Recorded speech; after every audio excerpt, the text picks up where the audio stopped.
et bienvenue dans ma nouvelle série de vidéos VS, lieu où je compare des produits contre des autres. Et aujourd'hui, j'ai décidé de vous parler de l'iPhone 12 contre l'iPhone 12 mini.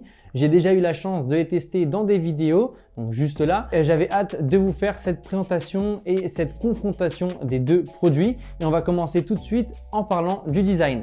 Alors, ce qu'on voit directement lorsqu'on a ces deux iPhones, c'est qu'ils ont exactement le même design. L'un a beau être plus petit que l'autre, on garde les mêmes nouveaux bords droits qui ressemblent à l'iPhone 5S, etc. Et on garde la même encoche qu'on a depuis l'iPhone 10 et la finition est exactement la même en aluminium et ils sont tous les deux disponibles en 5 couleurs, noir, blanc, vert, bleu et rouge, enfin Product Red quoi. Ce qui a vraiment changé au niveau du design, et c'est ce que vous l'avez compris, ça sera la prise en main. Le mini a la capacité de nous offrir une utilisation à une main qui est plutôt agréable, alors que le 12 nous offre plutôt une navigation moins sympa à une main, mais une expérience beaucoup plus immersive en ce qui concerne la vidéo et la navigation avec le téléphone. Vu qu'on parle d'immersion, on va parler directement de leurs écrans. Le mini a une diagonale de 5,4 pouces contre 6,1 pouces pour l'iPhone 12. Et mine de rien, ça fait vraiment une différence en termes d'écran, de prise en main, etc.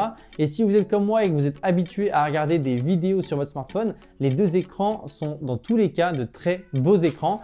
On parle bien évidemment de la technologie OLED dans les deux cas. Il faut savoir que les écrans d'iPhone 11 étaient encore sur du LED, ce qui fait vraiment une grosse différence. Donc vous êtes dans tous les cas très bien servi pour ce qui est de la qualité. Ce qui changera encore une fois, ce sera que la taille et la dimension de l'écran. Pour ce qui est de la puissance, comme vous le savez certainement, Apple s'occupe de ses propres puces et chaque année, on a le droit à un chiffre un peu plus élevé. L'année dernière, c'était le A13. Cette année, on est sur le A14 et on parle d'une augmentation de puissance cette année de 30 à 40%.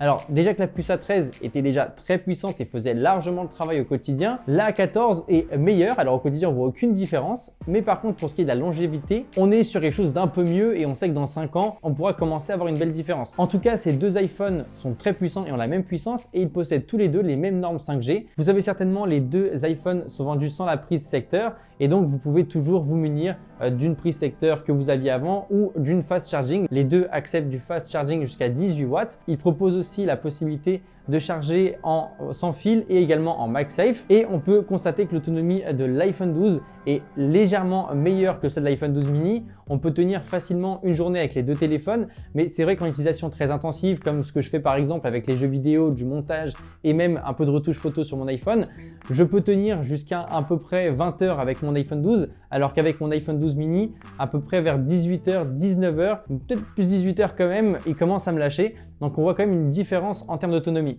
Alors attention, mes tests ne sont pas du tout scientifiques, c'est vraiment mon retour d'utilisation et chaque utilisation est vraiment personnelle. Ne vous affolez pas, l'iPhone mini tient quand même une journée pour la plupart des cas et pour moi, c'était vraiment que dans mes grosses journées qui s'éteignaient vers 18h, 19h. Pour ce qui est de l'appareil photo, il faut savoir que les deux appareils photo sont exactement les mêmes et on a exactement les mêmes fonctionnalités.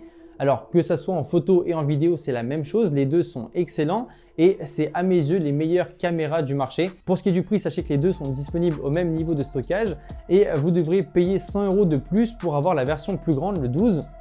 Le 12 mini se trouve donc à 809 € et le 12 se trouve à 909 €. Pour moi, le choix n'est vraiment pas simple. Je pense que l'iPhone 12 mini vient sur le marché pour les personnes qui en ont vraiment marre des téléphones qui sont de plus en plus grands et beaucoup de gens vont adorer ce produit-là, alors que le 12 est le choix un petit peu par défaut lorsqu'on veut prendre un nouvel iPhone. Dans tous les cas, ce que vous prendrez dépendra vraiment de vos besoins et de votre utilisation avec votre téléphone.